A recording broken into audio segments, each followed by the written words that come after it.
இந்த பகவத் மிஷனில் பார்த்தீங்கன்னா, பெரும்பாலும் நீங்க இந்த மைண்டு, அந்த மனதிலேருந்து எப்படி அதை வந்து ஒரு பிரவாகமா இதுறது மெயினா அந்த மைண்ட் ரிலேட்டட பத்தி தான் நீங்க பேசுறீங்களே தவிர, இந்த இறைவன், இந்த கடவுள் அத அடையிறது எப்படி?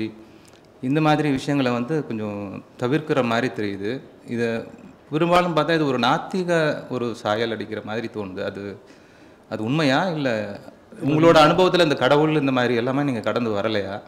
இல்லை நீங்கள் முதல் நாள் அட்டன் பண்ணீங்கல்ல நீங்கள் பண்ணேன். அன்னைக்கு நீங்கள் அந்த கேள்வியெல்லாம் கேட்டிருக்கலாமே அதில். ஏன்னா அதில் இந்த எல்லாத்தையும் சொல்ல தானே செய்கிறோம். அதில் நம்ம எல்லா சக்திகள்லாம் ஒன்றும் இல்லாமல்லாம் இல்லை, எல்லாமே இருக்குது. அப்சல்யூட் காட் வேறு, லிமிட்டட் காட் வேறு. நம்ம சாஸ்திரங்களை தானே சொல்லுது. பிரம்மம் வேறு, ஈஸ்வரன் வேறு. பிரம்மம்னா என்ன, ஈஸ்வரனா என்ன? பிரம்மம்னா எல்லாமே பிரம்மம் தான், அனைத்துமே பிரம்மம் தான். ஈஸ்வரன்னா சில லிமிட்டட் பவர்ஸோடு இருக்கக்கூடிய சில சக்திகள் இருக்குது. அந்த மாதிரி இதுகள்லாம் கூட இருக்குது. டெய்டிஸ் இருக்குது, எல்லாமே இருக்குது. அதே மாதிரி ஆவிகள் அந்த மாதிரி தனியாக எல்லாமே இருக்கிறாங்க. ஆன்மாக்கள் இருக்குது. இப்படி எல்லாமே சொல்ல தானே செய்கிறோம். அதனால் நம்ம சாஸ்திரங்களுக்கு விரோதம் நம்மன்னு சொல்லலையே. பட் இருந்தாலும் என்னென்னு சொல்லி சொன்னால், இப்போ நமக்கு புரிய வேண்டியதுதான் முக்கியம். அதை அந்த நம்பிக்கைகளை நீங்கள் வெரிஃபை பண்ண முடியாது. நம்ம இப்போ அண்டர்ஸ்டாண்டிங்கை வந்து நீங்கள் வெரிஃபை பண்ணிக்கலாம். உங்களுக்கு விளங்கிட்டு தான் விளங்கலையா, நம்ம தெரிய வேண்டியது தெரிஞ்சுக்கிட்டோமாங்கிறதெல்லாம் நீங்கள் வெரிஃபை பண்ணிக்கலாம். இப்போ அந்த மாதிரி அப்சல்யூட்டாக சிலதுக்கெல்லாம் வந்து நீங்கள் சாஸ்திரங்கள் சொல்லுதுன்னு சொன்னால், பிரம்மம் ஈஸ்வரன்ட்டு சொல்லுதுன்னு சொன்னால், ஈஸ்வரன்லாம் உங்களுக்கு இப்போ எப்படி தெரியும்? நமக்கு கண்ணுக்கு எதுவுமே தெரில. நமக்கு தெரியறது வந்து மெட்டீரியல் வேர்ல்டு தான் நமக்கு தருது. இந்த ஸ்பிரிச்சுவலாக இருக்கக்கூடிய அந்த மாதிரி ஒரு டெய்டிஸ் எல்லாம் நமக்கு கண்ணுக்கு தெரில. அப்போ இல்லவே இல்லைன்னு நம்ம சொல்லிட முடியாது. ஏன்னா எனக்கு அந்த மாதிரி சில அனுபவங்கள் எல்லாம் எனக்கு என்னுடைய மனதில் அந்த மாதிரிலாம் இருக்குது. ஏன்னா இப்போ அதை அடையிறதுக்கான சில பிரார்த்தனைகள், சில வழிமுறைகள் எல்லாம் இருக்குது.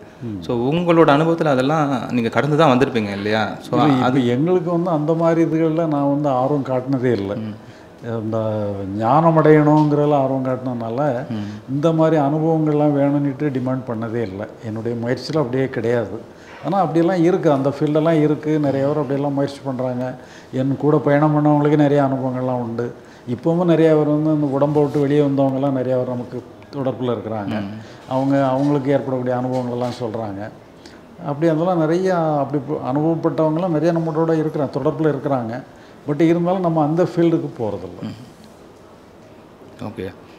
நீங்கள் அதை உங்களுக்கு இருந்துன்னா அதையும் வச்சுக்கிடுங்க, இதையும் தெரிஞ்சுக்கிடுங்க. உங்களுக்கு ரெண்டில் எது உங்களுக்கு நல்லா இருக்குன்னு தோணுதோ அதை நீங்கள் ஃபாலோ பண்ணுங்கள். சரி.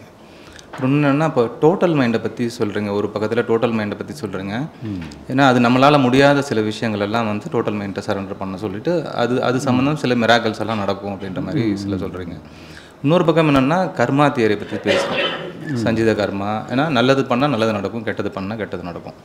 அப்போ இந்த கர்மா தியரி சரி அப்படின்ற பட்சத்தில் இந்த டோட்டல் மைண்டுன்றதுக்கே வேலை கிடையாது இல்லையா? ஏன்னா அப்போது டோட்டல் மைண்டோட பவர் இன்ஃப்ளூயன்ஸ் இருந்தது அப்படின்னா அது வந்து ஒரு ஊழல் பண்ணுற மாதிரி இல்லை அர்த்தம். அந்த டோட்டல் அதாவது உங்களுடைய டெபாசிட்ல இருந்தே எடுத்து கொடுக்கலாம்ல.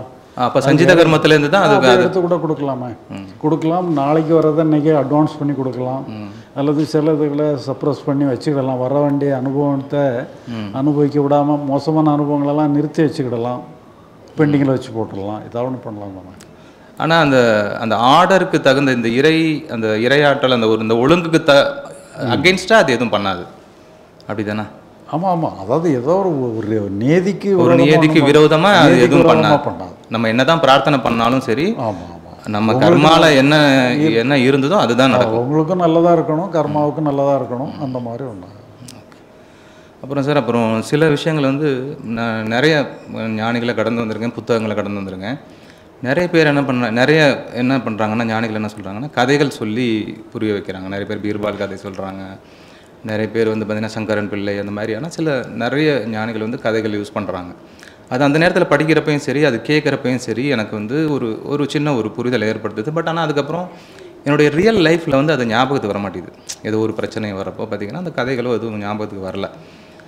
எதற்காக இந்த கதை சொல்கிறாங்க? மாரி அந்த புத்தகத்திலே இருக்கட்டும், அது ஒரு பேஜ் ஃபில் பண்ணுறதுக்காக சொல்கிறாங்களா, இல்லை அந்த கேப்பை ஃபில் பண்ணுறதுக்காக சொல்கிறாங்களா? அந்த கதைகளோட ஏன்னா நீங்களும் நிறைய கதைகள் யூஸ் பண்ணுறீங்க, அதனோட நோக்கம் என்ன?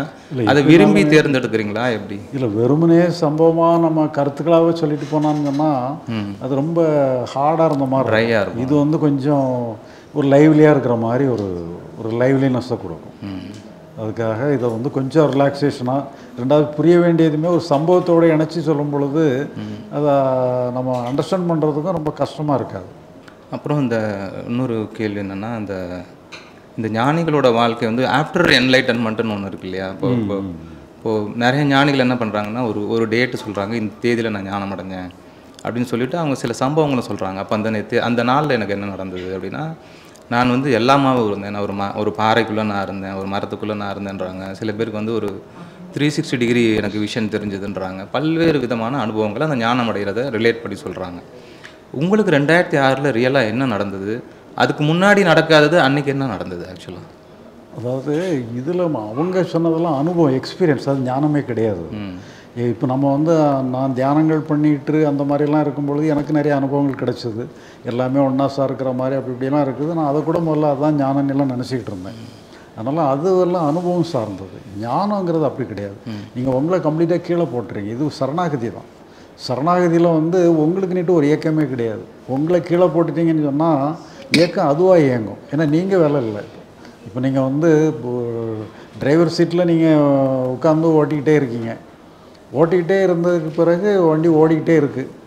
பிறகு தான் தெரியுதுன்னு சொன்னால் நாம் வந்து காரை ஓட்டலை, ட்ரெயினை ஓட்டிகிட்டு இருக்க முயற்சி பண்ணிகிட்டு இருக்கோம். ட்ரெயினில் நம்ம பயணம் பண்ணிகிட்டு இருக்கோம், நம்ம ஓட்ட முடியாது, அதுதான் நம்மளை இழுத்துட்டு போகுதுங்கிற வரும்பொழுது அப்புறம் உங்களுக்கு அங்கே என்ன வேலை இருக்குது? அப்போ அதுவாக ஓடிட்டு இருக்கிற ஒரு ஃபீலிங் உங்களுக்கு கிடைக்கும்.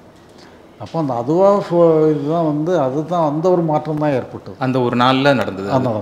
அது வரைக்கும் நான் சொன்னால் நாம் தான் எல்லாத்தையும் சாதிக்கணும், நாம் தான் செய்யணும்னு சொல்லி ஒரு தன்மனைப்போடு தான் என்னுடைய முயற்சிகள் எல்லாமே இருந்தது. அன்னைக்கு தான் வந்து தன்மனைப்பை கீழே போட்டேன். எப்படி என்னால் முடியாது, போட்டு எப்படி வேணாலும் நடந்துட்டு போட்டோம், என்ன வேணாலும் வந்துட்டு போட்டோம், என்னை காப்பாற்ற வேண்டிய வேலை எனக்கு கிடையாதுன்னு சொல்லி என்னையை தூக்கி கீழே போட்டேன். போட்டதுக்கு பிறகுனாலும் நான் இயக்கங்க நின்று போகாதில்ல, ஏதோ ஒரு இயக்கம் இருந்துட்டு தானே இருக்கும். அப்போ அந்த இயக்கத்துக்கு நான் பொறுப்பு இல்லை. நான் பொறுப்பு இல்லாதபடி ஏதோ ஒரு இயக்கம் எனக்குள்ளே இயங்க ஆரம்பிச்சிட்டது. அது ஏற்கனவே இயங்கிட்டு தான் இருக்குது. அன்னைக்கு தான் நான் என்னுடைய இயக்கத்தை நிப்பாட்டினால அதுவாக இயங்குகிற இயக்கத்தை கண்டுபிடிக்க முடிஞ்சது. அப்போ அந்த மன இயக்கமோ என்ன இயக்கமோ அதுவும் இயங்கிட்டு தான் இருக்குது. அப்போ அதுதான் பிரதானமான ரோல் எடுத்துருது. என்னுடைய இயக்கம் ரொம்ப குறைஞ்ச ரோலுக்கு போயிடுது. தானாக இயங்குகிற இயக்கத்துக்கு அது 90% இம்பார்ட்டன்ஸ் கொடுத்துட்றோம். நானாக இயங்குகிற இயக்கத்துக்கு ஒரு 10% தான் இம்பார்ட்டன்ஸ் வருது. அது வரைக்கும் நான் என்னென்னு சொன்னால் 100%மே நானே தான் இயங்கணும், எல்லாத்தையும் நானே தான் இயக்கணும், எனக்கு வேண்டியதெல்லாம் நானே க்ரியேட் பண்ணணும்னு சொல்லி 100% முயற்சியோடு இருந்தேன். அன்னைக்கு வந்து வெறும் 10%ஆக மாறிட்டுது. 90% அதுவாக இயங்க மாதிரி விட்டேன். அப்புறம் இன்னொன்று என்னென்னா, இப்போது இந்த ஒரு 2-3 நாட்களாக அவங்கள வந்து கவனிச்சுட்டு இருக்கேன். அப்போது மார்னிங் வந்து ஒரு 1 hour walking, evening 1 hour walking, அதுக்கப்புறம் ஒரு 2 செஷன், அவ்வளோதான். மீதி நேரங்கள் முழுக்க வந்து நீங்கள் இந்த அறையில் தான் இருக்கீங்க. ஆக்சுவலாக என்ன தியானம் பண்ணுவீங்களா, இல்லை என்ன எழுதுவீங்களா? நாளைக்கு நம்ம கூட வந்து உட்காருங்க என்னெல்லாம் பண்ணுறேன்னு சொல்லி என்ன ரியலாக என்ன சும்மா இருன்னு இந்த தேனி சுவாமிகள் சொன்ன மாதிரி சும்மா அப்படியே இருப்பீங்களா? பேர குழந்தைலாம் வந்தனால இப்போ அவனை விளையாட்டு காட்டிகிட்டு இருக்கிறது தான் நேரம் போயிட்டுருக்கு. அவன் போயிட்டான்னு டிவி பார்த்துக்கிட்டு இருப்பேன், இல்லைன்னா ஏதாவது நியூஸ் பேப்பர் பார்ப்போம், இல்லைன்னா ஏதாவது சில ஆர்டிக்கல் எழுத வேண்டியது இன்னும் சிலதுலாம் இருக்குது. எல்லாம் ஃபோன் நிறையா கால்ஸ் நிறையா வரும், அட்டன் பண்ணுவோம்.